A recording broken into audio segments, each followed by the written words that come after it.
Сәлеметсіздер ме? Бүгін 5-ші сабақ. Бірінші. Берілген мына жерде жиындардың шешімі бар. Міне бір жиынның шешімі, екінші, үшінші, төртінші. X артық 4-тен теңсіздігінің шешімдер жиыны қайсысы болады дейді. Және де артық және кем таңбасымен қандай теңсіздіктің шешімі болады дейді. Ал ендеше бірінші сандық сәуледе көрейік.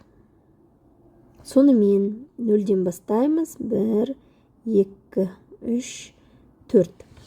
4-тен артық болса, демек ол 4-тің өзі кірмейді. Және де 4-тен үлкен сандар. 6, 7 әрі қарай кете береді. Демек, шешімдер жиыны x тең 5-тен бастап шексіздікке дейінгі. Ал егер мына артық немесе тең болатын жағдайда, онда x-тің мәні 4-тен басталады. 4-тің өзі кіреді, себебі 4 пен 4 тең. 5, 6 және де шексіз. Енді берілген шешімдер жиынынан қайсы шешімі болады? Біріншісі болмайды, себебі 0-ден 3-ке дейін бар, бос жиын болмайды.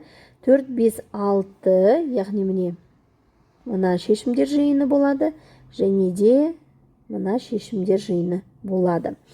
4 кірген ол тең және артық, ал 5-тен бастап ол жай ғана артық деп тұрған теңсіздіктер шешімі жиыны болады. Келесі.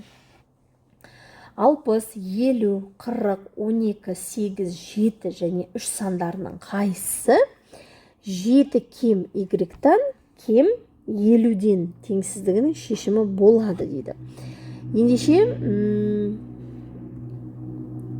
жазып көрейік. 7-ден бастап, яғни мына жерде 50-ге дейін дейін. 7-нің өзі кірмейді.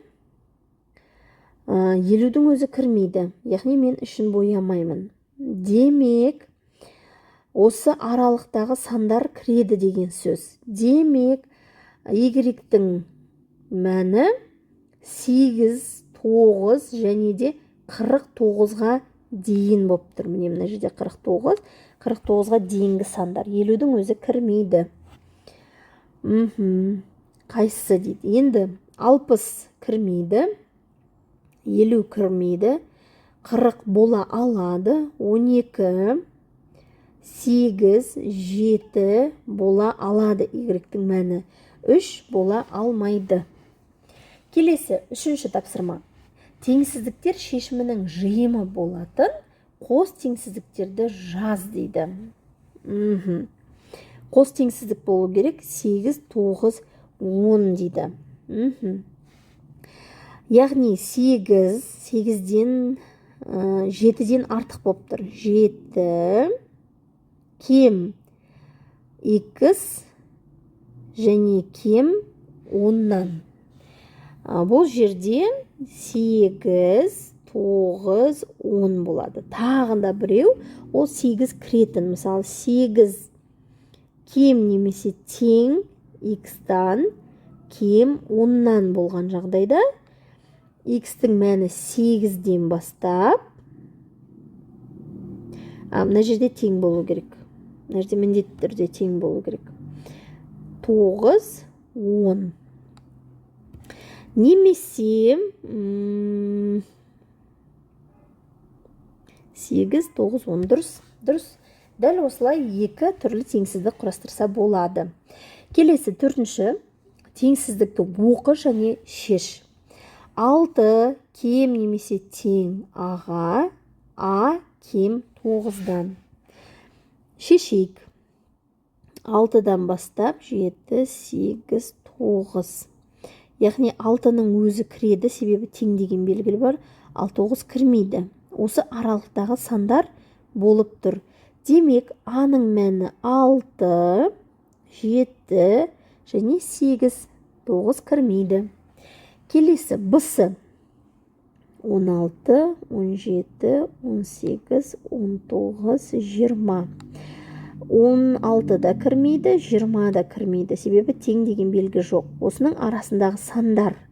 Сонда x-тің мәні 17, 18, 19, 20 мен 16 кірмейді.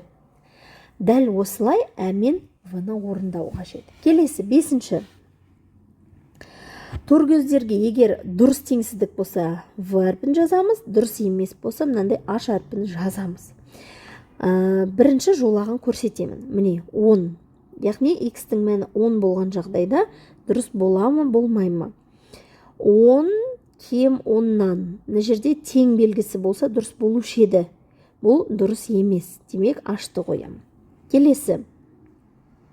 X-тің орнына 10-ды қоям. 100 кем 10-нан. Бірден, я. 10 кем 260-тан. Яғни, мына екінші бөлігі дұрыс болып тұрды, бірақ 100 кем 10-нан болмайды. H белгісін қоям.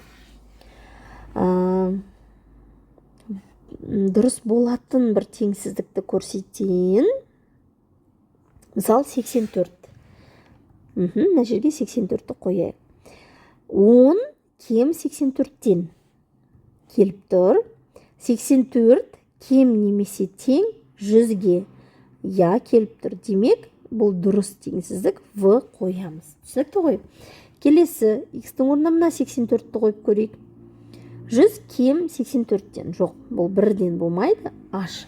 Дәл осылай осы кестені толтырып шығамыз.